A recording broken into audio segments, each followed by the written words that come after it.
Assalamualaikum warahmatullahi wabarakatuh. Salam sejahtera untuk kita semua. Om Swastiastu, Namo Buddhaya, salam kebajikan. Apa kabar teman-teman semuanya? Semoga teman-teman semuanya senantiasa dalam limpahan karunia kasih-Nya. Teman-teman, pada kesempatan kali ini saya akan mengajak teman-teman semuanya untuk mengetahui salah satu permasalahan wilayah pesisir yang berada di wilayah saya, yakni Kota Ambon, Provinsi Maluku. Namun sebelum itu teman-teman, perkenalkan nama saya Mujahidin Permata Roman Retop. Saat ini sedang menempuh pendidikan Magister Ilmu Lingkungan di Universitas Diponegoro, Semarang. Video yang akan teman-teman tonton ini saya buat dalam rangka pemenuhan tugas mata kuliah saya. Untuk itu, teman-teman nonton sampai selesai ya. Semoga video ini dapat bermanfaat untuk kita semuanya.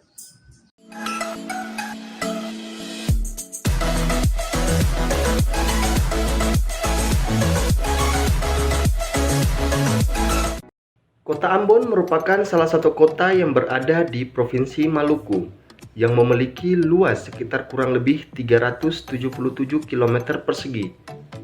Kota Ambon terdiri dari dua wilayah yakni darat dan laut. Sekitar 93% Kota Ambon dikelilingi oleh wilayah darat dan 7% adalah wilayah laut. Demikian pula mobilitas penduduk antar pusat Kota Ambon dengan pusat permukiman dalam kota akan meningkatkannya akses baik di darat maupun di laut. Kawasan ekosistem pesisir dengan beragam kekayaan hayati yang tinggi, sumber daya alam perikanan yang luas, mineral dan bahan galian dapat ditemukan dalam lingkungan pesisir Kota Ambon. Tatanan dan peran ekosistem pesisir saat ini cenderung terdegradasi oleh kegiatan-kegiatan sosial ekonomi yang bersumber dari kegiatan di darat maupun di laut. Contohnya, pencemaran limbah pemukiman dan kota, sedimentasi, ceceran minyak, dan sebagainya.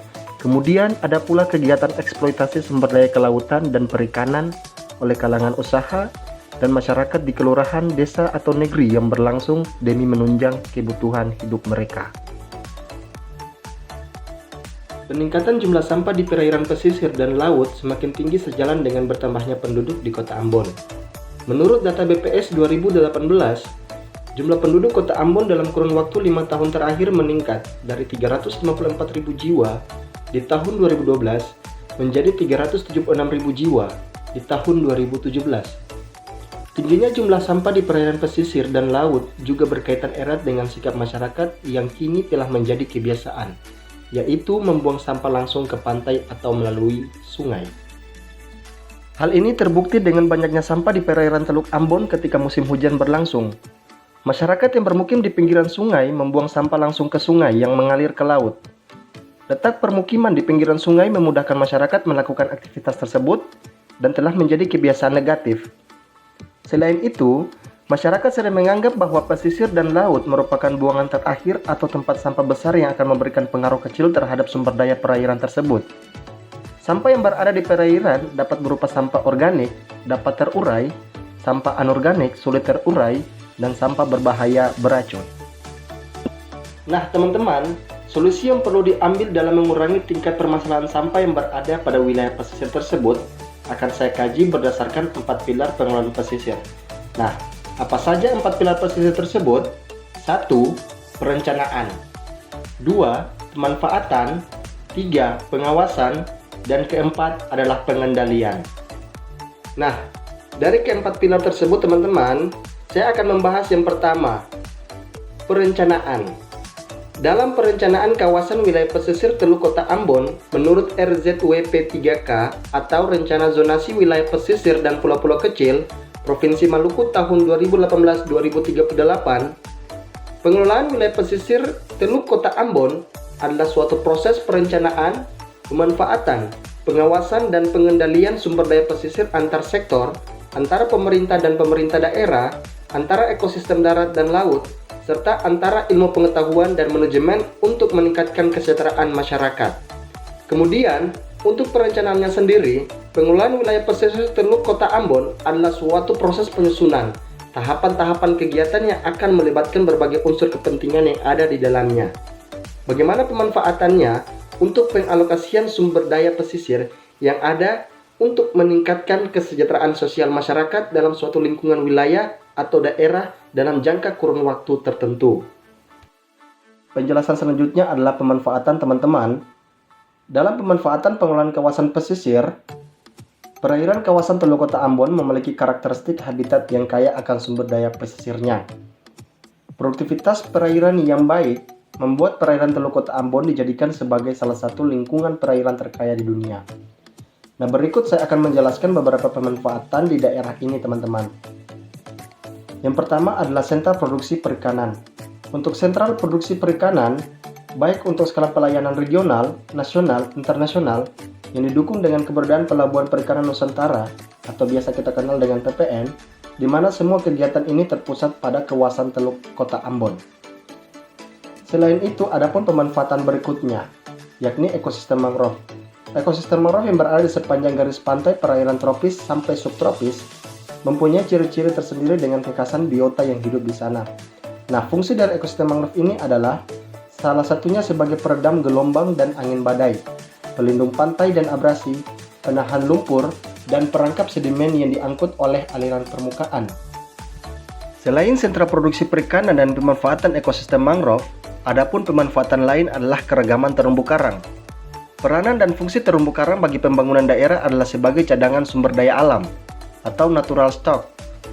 Untuk berbagai jenis biota yang bernilai ekonomi penting, selanjutnya keindahan terumbu karang yang luar biasa yang berada pada wilayah ini tentunya berpotensi untuk dikembangkan untuk menjadi kegiatan wisata alam bahari yang bisa menghasilkan devisa untuk daerah ini.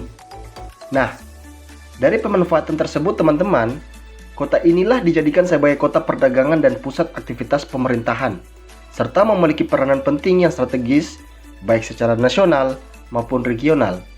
Kota Ambon secara nasional mempunyai fungsi sebagai pusat pelayanan nasional atau disingkat dengan PKN, sebagaimana yang ditetapkan dalam PP nomor 26 tahun 2008 tentang Rencana Tata Ruang Wilayah Nasional atau RT-RWN.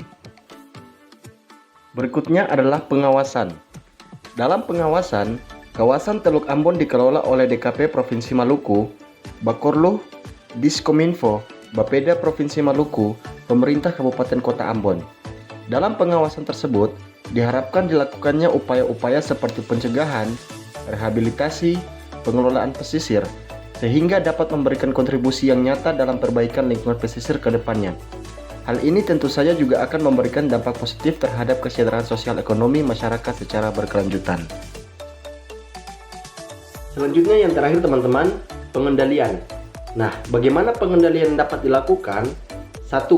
Pembentukan Satgas Laut.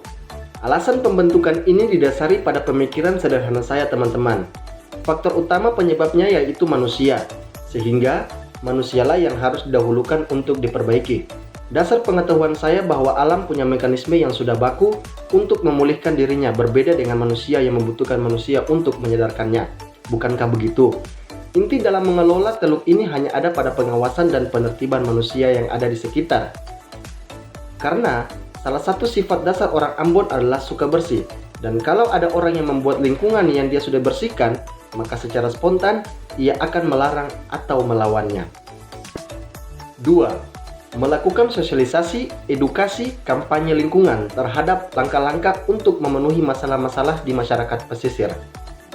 Saya harus akui bahwa kebenaran peribahasa ini teman-teman, bahwa benang yang putus tak akan dapat disambung lagi.